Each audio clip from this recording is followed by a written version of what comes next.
Stereochemistry के इस भाग में हम विभिन्न प्रकार की संरचनाओं का अध्ययन करेंगे। हम देखेंगे कि स्टीरियोकेमिस्ट्री में कौन कौन से शब्द काम में लिया जाता है, उनकी परिभाषा क्या है। उसमें पहला है स्टीरियोजेनिक केंद्र। स्टीरियोजेनिक सेंटर कार्बनिक यौगिकों में स्टीरियोजेनिक या किरेल केंद्र उस कार्बन परमाणु को कहा जाता है जिसके कारण से अणु में प्रकाशीय गुण उत्पन्न होते हैं। ऐसे कार्बन परमाणु अपने चारों संयुक्ताओं के द्वारा भिन्न भिन्न परमाणुओं अथवा समूह से जुड़े होते हैं। ऐसे कार्बन परमाणुओं को चिन्हित करने के लिए उस पर एक स्टार लगा दिया जाता है। जैसे हम निम्न उदाहरण को देखते हैं, हम देखते हैं कि प्रथम जो उदाहरण यहाँ दिया हुआ है वह है ब्यूटेनॉल। इसमें जो मध्य वाला कार्बन है उस पर स्टार लगा हुआ है और इस पे जुड़े हुए चारों समूह अलग अलग प्रकार के हैं। इसी प्रकार जो दूसरा उदाहरण है वो ग्लिसरॉल्डिहाइड का है, उसमें भी मध्य वाले कार्बन पर जुड़े हुए चारों समूह अलग अलग हैं। तीसरे और चौथे कार्बन पर भी इसी तरह का स्टार लगा हुआ है जो कि इन उदाहरणों को बनाता है। अर्थात स्टीरियोजेनिक केंद्र वह केंद्र होते हैं जिस पर चारों समूह भिन्न भिन्न प्रकार के हों। दो स्टीरियोजेनिक केंद्रक युक्त किरेल व अकिरेल अणु। यदि किसी अणु में दो स्टीरियोजेनिक केंद्र हों तो वह किरेल व अकिरेल दोनों प्रकार के अणु बना सकते हैं। इसके अध्ययन में हम पहला देखते हैं दो समान स्टीरियोजेनिक केंद्र अथवा किरेल अणु वाले। इसमें प्रमुख रूप से टार्टरिक अम्ल है। इस अणु में दो प्रकार की संरचनाएं पाई जाती हैं। पहली, इसमें 4 कार्बन समूह होते हैं और सभी समान समूह आमने सामने हों। दूसरी, जिसमें समान समूह विपरीत दिशा में हो। यदि हम दोनों को ही एक दर्पण प्रतिबिंबों के साथ देखें तो निम्न 4 संरचनाएं इसमें बनती हैं। पहली संरचना में हम देखते हैं कि कार्बन की एक सीधी श्रृंखला है और OH समूह एक दूसरे के विपरीत तरफ हैं। दूसरी संरचना भी इसी तरह की है जिसमें OH समूह विपरीत हैं। तीसरी संरचना जिसमें दोनों OH समूह एक ही तरफ हैं, जबकि चौथी संरचना जिसमें दोनों OH समूह एक ही तरह हैं। यदि हम ध्यानपूर्वक देखें तो संरचना 3 और 4 में कोई अंतर नहीं है। हम संरचना 3 को घुमाकर 4 व 4 को घुमाकर 3 प्राप्त कर सकते हैं। अर्थात ये दोनों रूप एक दूसरे पर अध्यारोपित किए जा सकते हैं। अर्थात ये एक ही रूप है। वास्तव में इनमें एक सममित तल है जिसके दोनों ओर के भाग एक दूसरे पर दर्पण प्रतिबिंब है। यह रूप मीसो रूप कहलाता है और आंतरिक प्रतिकार इंटरनल कंपनसेशन के कारण यह ध्रुवण अघूर्णक होता है। किसी अणु के आधे भाग के प्रकाशीय गुणों का दूसरे आधे भाग द्वारा नष्ट हो जाना आंतरिक प्रतिकार या इंटरनल कंपनसेशन कहलाता है। अर्थात जब हम 3 और 4 को देखें और उसको मध्य से 2 भागों में विभाजित करें तो हम देखते हैं कि दोनों भाग एक दूसरे के ऊपर अध्यारोपित हो जाते हैं और वह उसके प्रकाशीय गुणों को नष्ट कर देते हैं। टार्टरिक अम्ल के एक असम्मित कार्बन परमाणु के प्रकाशीय गुण दूसरे असम्मित के विपरीत प्रकाशीय गुण के कारण नष्ट हो जाते हैं और पूर्ण अणु घूर्णन अघूर्णक या ऑप्टिकली इनएक्टिव हो जाता है। इस प्रकार टार्टरिक अम्ल कुल मिलाकर निम्न 4 रूपों में पाया जाता है। पहला, स्मॉल डी अथवा प्लस टार्टरिक अम्ल जो समतल ध्रुवित प्रकाश के तल को दाईं ओर अर्थात घड़ी की दिशा में या क्लॉकवाइज घुमा देता है तो उसके नाम के आगे स्मॉल डी या स्मॉल प्लस लिखा जाता है। दूसरा है स्मॉल एल अथवा माइनस टार्टरिक अम्ल जो समतल ध्रुवित प्रकाश को बाईं ओर अर्थात घड़ी के विपरीत दिशा में एंटी क्लॉकवाइज घुमा देता है। और तीसरा है DL अथवा प्लस माइनस अर्थात रेसेमिक टार्टरिक अम्ल जो कि समतल ध्रुवित प्रकाश के तल को किसी भी ओर नहीं घुमाता अर्थात बाह्य प्रतिकार एक्सटर्नल कंपनसेशन के कारण घूर्णन अघूर्णक होता है या ऑप्टिकली इनएक्टिव होता है। अर्थात D अणु के प्रकाशीय गुण L अणु के प्रकाशीय गुणों द्वारा नष्ट कर दिए जाते हैं। दूसरा है 2 असमान स्टीरियोजेनिक केंद्र वाले यौगिक अर्थात विभिन्न समावयी, जिसे हम थ्रियो और इरिथ्रियो विभिन्न समावयी के नाम से भी जानते हैं। इन्हें हम डायस्टिरियोमर्स भी कहते हैं। 2 असमान किरेल केंद्रों वाले यौगिकों में विभिन्न समावयता अर्थात अप्रतिबिंबित द्वितीय समावयता या डायस्टीरियोमर्स पाई जाती है। वे प्रकाशिकी समावयी जो परस्पर एक दूसरे के दर्पण प्रतिबिंब नहीं होते हैं विभिन्न समावयी या डायस्टीरियोमर्स कहलाते हैं और इस प्रकार के अप्रतिबिंबी रूप प्रकाशीय समआवेकों के संबंध को विविम समआवेता या डायस्ट्रोमर्स मेरिज्म कहते हैं। जिन यौगिकों में दो असमान असममित कार्बन परमाणु हो वे चार प्रतिबिंबों के दो जोड़े घूर्णक समआवयवी रूपों में पाए जाते हैं। उदाहरण के लिए हम देखते हैं 2,3-डाइब्रोमोब्यूटेनोइक एसिड। 2,3-डाइब्रोमोब्यूटेनोइक एसिड में जब हम पहले और दूसरे उदाहरण को देखते हैं तो हम देखते हैं कि इसमें एक दोनों तरफ ब्रोमीन है और दूसरे वाले में ब्रोमीन की स्थिति परिवर्तित हो गई है। जबकि तीसरे और चौथे में हम देखते हैं कि दोनों ब्रोमीन समूह एक दूसरे के ट्रांस या विपरीत स्थिति में है। अर्थात पहला और दूसरा समूह तो प्रतिबिंब है और तीसरा और चौथा भी प्रतिबिंब है, परंतु यदि हम दूसरे और चौथे की बात करें तो वो विविम समआवयवी है, क्योंकि दोनों मध्य के कार्बन डायस्ट्रोमर्स हैं जिन पर जुड़ने वाले चारों समूह अलग अलग प्रकार के। और इसी प्रकार पहला और तीसरा भी विविम समआवयवी है। इसमें पहले और दूसरे यौगिकों में ऐसा जोड़ा है जो परस्पर प्रतिबिंब रूप है और इनका बराबर बराबर मात्रा में लिया गया मिश्रण घूर्णन अघूर्णक या ऑप्टिकली इनएक्टिव कहलाता है। ऐसा ही युग्म तीसरे और चौथे में के साथ है, लेकिन पहला और तीसरा अथवा दूसरा और चौथा दोनों युग्मों की बराबर मात्रा का मिश्रण घूर्णक होता है, अर्थात ऑप्टिकली एक्टिव होते हैं। पहले और तीसरे और दूसरे और चौथे के प्रकाशीय गुण भी भिन्न भिन्न होते हैं। किसी यौगिक में ऐसे युग्म को विविम समआवयवी कहा जाता है। यहाँ एक बात उल्लेखनीय है कि प्रतिबिंब रूपों के भौतिक व रासायनिक गुण समान होते हैं तथा प्रकाशीय गुण समान व विपरीत होते हैं, किंतु विविम समआवयवियों के भौतिक रासायनिक गुणों में भी अंतर होता है और प्रकाशीय गुण भी भिन्न भिन्न होते हैं। अर्थात डायस्ट्रोमर्स जितने भी होते हैं उनके प्रकाशीय भौतिक या रासायनिक गुण सब भिन्न भिन्न होते हैं। इन प्रतिबिंबों या इनैंशोमर्स में दोनों कार्बन परमाणु पर दो दो समूह समान है, जबकि तीसरा समूह भिन्न होता है। ऐसे प्रतिबिंबों के जिस जोड़े के समान समूह एक ही दिशा में हों तो उसे इरिथो जोड़ा या इरिथोपेर कहते हैं, जबकि वह जोड़ा जिसमें समान समूह विपरीत दिशा में हो तो उसे थियो जोड़ा कहा जाता है। ये टेट्रोस, इरिथोस व थ्रियोस से व्युत्पन्न नाम है।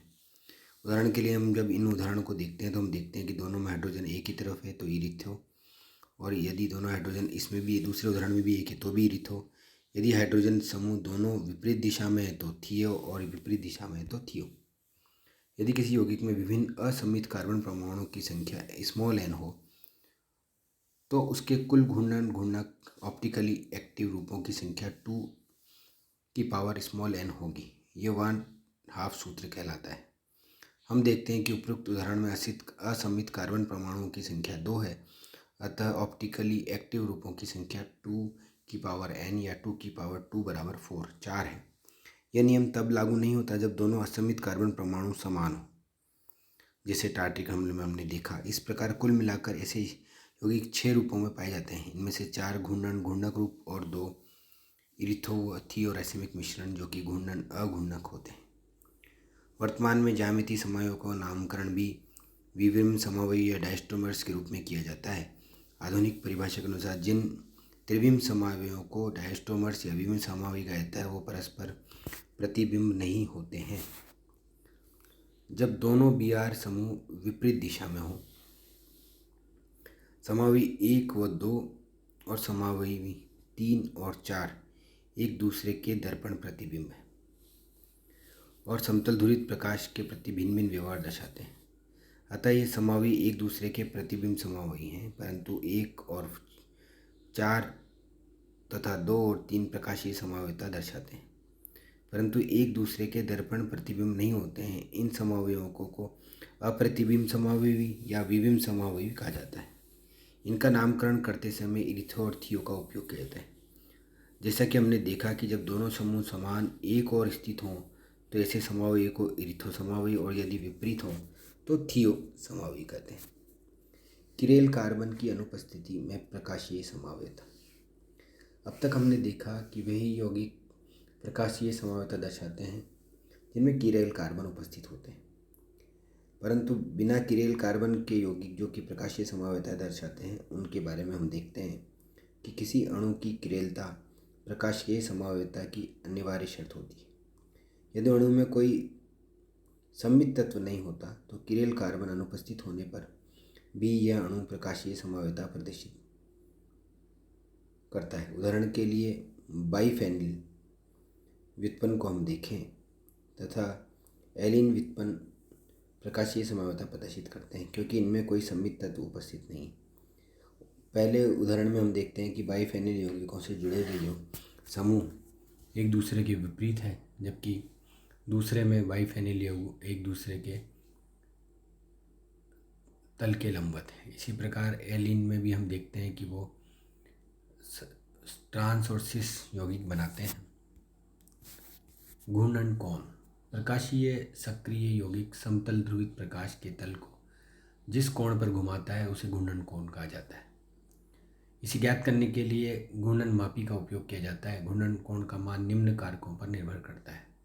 वो ताप पर निर्भर करता है, विलयन में प्रकाश द्वारा तय की गई दूरी पर निर्भर करता है, प्रकाश की विकिरण की तरंग दैर्ध्य पर निर्भर करता है, विलयन की सांद्रता पर निर्भर करता है और विलय और विलायक की प्रकृति पर निर्भर करता है।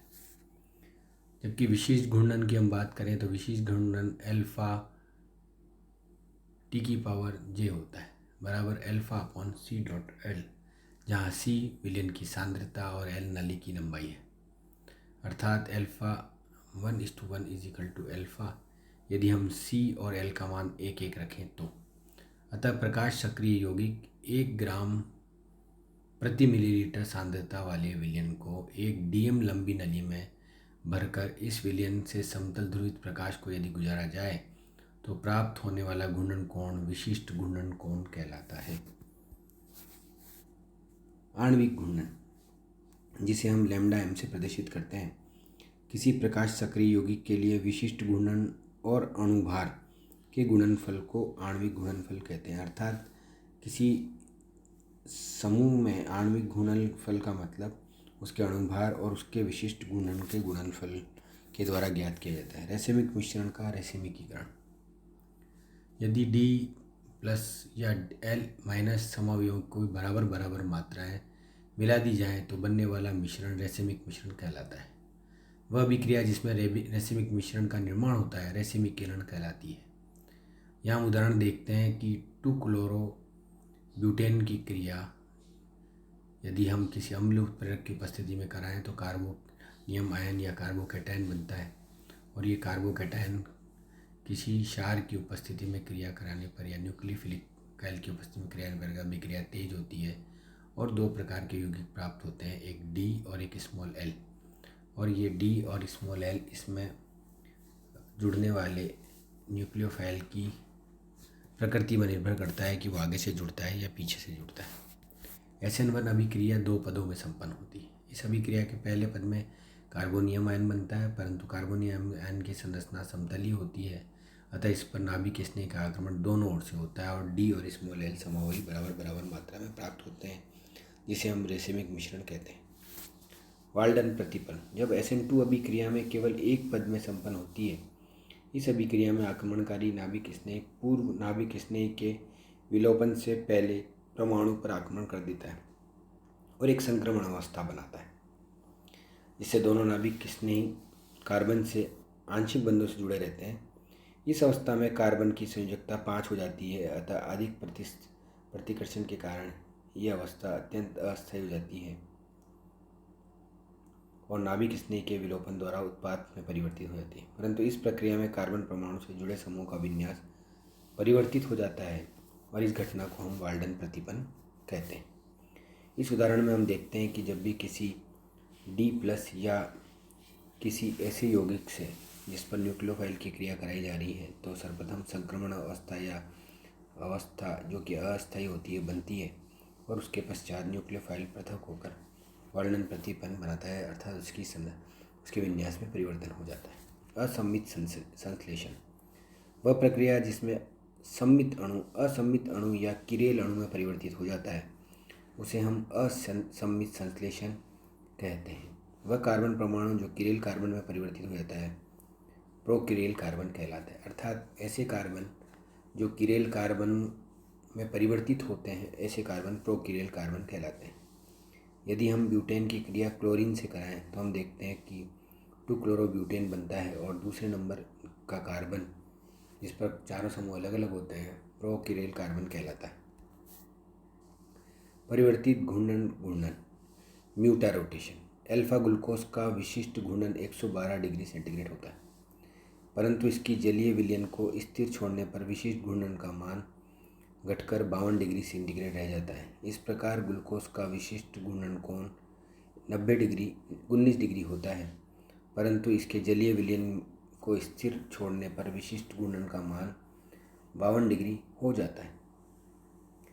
विशिष्ट घूर्णन में परिवर्तन की यह घटना परिवर्तित घूर्णन कहलाती है। इसका कारण यह है कि यह जल एक उभयधर्मी विलायक होता है और जल की उपस्थिति में अल्फा बीटा ग्लूकोज की चक्रीय संरचनाएं विवरित संरचनाओं में परिवर्तित हो जाती हैं। इसका विशिष्ट घूर्णन 52 डिग्री सेंटीग्रेड होता है।